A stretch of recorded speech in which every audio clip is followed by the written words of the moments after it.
ಆತ್ಮೀಯ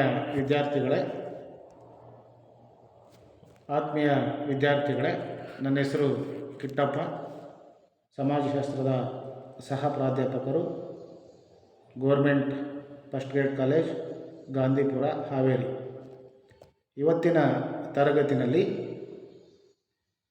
ಸಮಾಜಶಾಸ್ತ್ರದ ಪತ್ರಿಕೆಯಲ್ಲಿ ಬರುವಂತಹ ಸಮಾಜಶಾಸ್ತ್ರದ ಮೂಲಭೂತ ಪರಿಕಲ್ಪನೆಗಳ ಬಗ್ಗೆ ಅಧ್ಯಯನ ಮಾಡೋಣ. ಮೊದಲನೇದಾಗಿ ಪರಿಕಲ್ಪನೆ ಅಂದ್ರೇನು, ಅದರ ಅರ್ಥ ಮತ್ತು ವ್ಯಾಖ್ಯಾನಗಳನ್ನು ಇವತ್ತಿನ ತರಗತಿಯಲ್ಲಿ ಚರ್ಚೆ ಮಾಡೋಣ.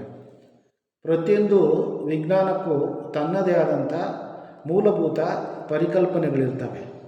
ಈ ಪರಿಕಲ್ಪನೆಗಳು ಆ ವಿಜ್ಞಾನದ ನಿಖರವಾದ ವಿಶೇಷ ಅರ್ಥವನ್ನು ಹೊಂದಿರ್ತವೆ. ಈ ಪರಿಕಲ್ಪನೆಗಳ ಸಹಾಯದಿಂದ ಯಾವುದೇ ವಿಜ್ಞಾನದಲ್ಲಿ ಬರುವಂತಹ ಜ್ಞಾನವನ್ನು ಹೆಚ್ಚು ಪರಿಣಾಮಕಾರಿಯಾಗಿ ಸಂವಹನ ಮಾಡುವುದಕ್ಕೆ ಅನುಕೂಲವಾಗುತ್ತೆ. ಈ ಪದಗಳು ಅಥವಾ ಪರಿಕಲ್ಪನೆಗಳು ವಿಜ್ಞಾನದ ವಿದ್ಯಾರ್ಥಿಗಳಿಗೆ ಹೆಚ್ಚು ಸ್ಪಷ್ಟವಾಗಿ ಅರ್ಥ ಮಾಡಿಕೊಳ್ಳಲು ಸಹಾಯ ಮಾಡ್ತವೆ.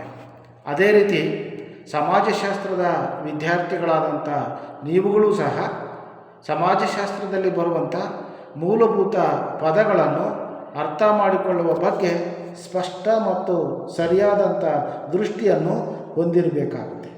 ಸೊ ಈ ಹಿನ್ನೆಲೆಯಲ್ಲಿ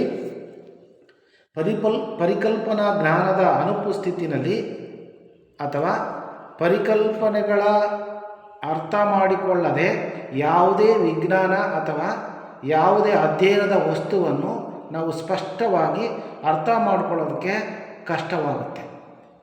ಈ ಹಿನ್ನೆಲೆಯಲ್ಲಿ ಯಾವುದೇ ಒಂದು ವಿಜ್ಞಾನವನ್ನು ನಿರ್ದಿಷ್ಟವಾಗಿ ಅರ್ಥ ಮಾಡಿಕೊಳ್ಳಲು ಅದರ ಪಾರಿಭಾಷಿಕ ಪದಗಳನ್ನು ಅಥವಾ ಪದಗಳ ಅರ್ಥವನ್ನು ತಿಳಿಯಬೇಕು. ಈ ಮೂಲ ಪರಿಕಲ್ಪನೆಗಳನ್ನು ಒಳಗೊಳ್ಳದಂಥ ನೈಸರ್ಗಿಕ ವಿಜ್ಞಾನ ಅಥವಾ ಸಮಾಜ ವಿಜ್ಞಾನಗಳ ಅಧ್ಯಯನ ಅಪರಿಪೂರ್ಣವಾಗುತ್ತೆ. ಉದಾಹರಣೆಯಾಗಿ ಗಣಿತಶಾಸ್ತ್ರದಲ್ಲಿ ಬರುವಂಥ ಸಂಕಲನ, ವ್ಯವಕಲನ, ಗುಣಾಕಾರ, ಭಾಗಾಕಾರ ಇವುಗಳನ್ನು ಅರ್ಥ ಮಾಡಿಕೊಳ್ಳದೆ ಹೊರತು ಗಣಿತಶಾಸ್ತ್ರವನ್ನು ನಾವು ಅರ್ಥ ಮಾಡಿಕೊಳ್ಳೋದು ಕಷ್ಟವಾಗುತ್ತೆ. ಅದೇ ರೀತಿ ಭೌತಶಾಸ್ತ್ರದಲ್ಲಿ ಬರುವಂಥ ದ್ರವ್ಯ, ಶಕ್ತಿ, ಗುರುತ್ವಾಕರ್ಷಣೆ, ಸಾಂದ್ರತೆ ಎಂಬ ಪರಿಕಲ್ಪನೆಗಳನ್ನು ಅರ್ಥ ಮಾಡಿಕೊಳ್ಳಬೇಕಾಗುತ್ತೆ. ಉದಾಹರಣೆಯಾಗಿ ಅರ್ಥಶಾಸ್ತ್ರದಲ್ಲಿ ಬರುವಂಥ ಬೇಡಿಕೆ, ಪೂರೈಕೆ, ವಿತರಣೆ, ಬಳಕೆ, ವಿನಿಮಯ ಎಂಬ ಪರಿಕಲ್ಪನೆಗಳು ಆಗಾಗ್ಗೆ ಬಳಸಲ್ಪಡ್ತವೆ. ಇವುಗಳನ್ನು ಅರ್ಥ ಮಾಡಿಕೊಳ್ಳದ ಹೊರತು ಅರ್ಥಶಾಸ್ತ್ರ ಅನ್ನುವಂಥದ್ದು ಸಂಪೂರ್ಣವಾಗಿ ಅರ್ಥವಾಗುವುದಿಲ್ಲ. ಈ ದೃಷ್ಟಿನಲ್ಲಿ ಸಮಾಜಶಾಸ್ತ್ರದಲ್ಲೂ ಸಹ ಬಳಸುವಂಥ ಅನೇಕ ಮೂಲಭೂತ ಪರಿಕಲ್ಪನೆಗಳಿದ್ದಾವೆ.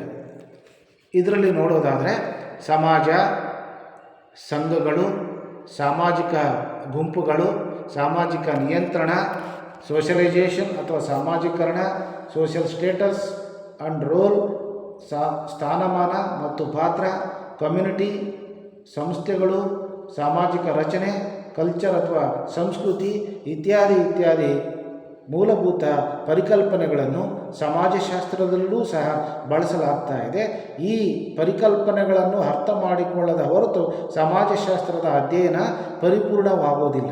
ಈ ಹಿನ್ನೆಲೆಯಲ್ಲಿ ಒಂದು ಪದ ಅಥವಾ ಪದಗಳ ಸಮೂಹವು ಯಾವುದೇ ಒಂದರ ಸ್ವರೂಪ ಅಥವಾ ವಸ್ತುಗಳ ನಡುವಿನ ಸಂಬಂಧಗಳಿಗೆ ಸಂಬಂಧಿಸಿದ ಸಾಮಾನ್ಯ ಕಲ್ಪನೆಯನ್ನು ವ್ಯಕ್ತಪಡಿಸುತ್ತವೆ. ಈ ಹಿನ್ನೆಲೆಯಲ್ಲಿ ಅನೇಕ ಸಮಾಜಶಾಸ್ತ್ರಜ್ಞರು ಪರಿಕಲ್ಪನೆ ಎಂದರೇನು ಎನ್ನುವುದರ ಬಗ್ಗೆ ತಮ್ಮದೇ ಆದಂಥ ವ್ಯಾಖ್ಯಾನಗಳನ್ನು ವ್ಯಕ್ತಪಡಿಸಿದ್ದಾರೆ. ಸೊ ಮೊದಲನೇದಾಗಿ ವಿಲಿಯಂ ಪಿ ಸ್ಕಾಟ್ ರವರು ಪರಿಕಲ್ಪನೆ ಅಂದರೆ ಪರಿಕಲ್ಪನೆಯು ಯಾವುದೇ ಒಂದರ ಸ್ವರೂಪ ಅಥವಾ ವಸ್ತುಗಳ ನಡುವಿನ ಸಂಬಂಧಗಳಿಗೆ ಸಂಬಂಧಿಸಿದ ಸಾಮಾನ್ಯ ಕಲ್ಪನೆಯನ್ನು ವ್ಯಕ್ತಪಡಿಸುವ ಒಂದು ಪದ ಅಥವಾ ಪದಗಳ ಒಂದು ಸಮೂಹವನ್ನು ಸೂಚಿಸುತ್ತದೆ ಎಂದಿದ್ದಾರೆ. ಅದೇ ರೀತಿ ಮತ್ತೊಬ್ಬ ಸಮಾಜಶಾಸ್ತ್ರಜ್ಞ ಕಾರ್ಲಿಂಜರ್ ಅನ್ನುವಂಥವರು ಪರಿಕಲ್ಪನೆಯು ನಿರ್ದಿಷ್ಟ ಅಂಶಗಳಿಂದ ಸಾಮಾನ್ಯೀಕರಣದ ಮೂಲಕ ರೂಪುಗೊಂಡ ಅಮೂರ್ತತೆಯನ್ನು ವ್ಯಕ್ತಪಡಿಸುವಂಥ ಒಂದು ಪದ ಎಂಬುದಾಗಿ ಪರಿಕಲ್ಪನೆಯ ಬಗ್ಗೆ ತನ್ನ ಅಭಿಪ್ರಾಯವನ್ನು ವ್ಯಕ್ತಪಡಿಸಿದ್ದಾರೆ. ಈ ಹಿನ್ನೆಲೆಯಲ್ಲಿ ಸಮಾಜಶಾಸ್ತ್ರದಲ್ಲಿ ಬಳಸಲಾಗುವಂಥ ಅನೇಕ ಪರಿಕಲ್ಪನೆಗಳಲ್ಲಿ ಕೆಲವನ್ನು ನಾವು ಮುಂದಿನ ತರಗತಿಯಲ್ಲಿ ಚರ್ಚೆ ಮಾಡೋಣ.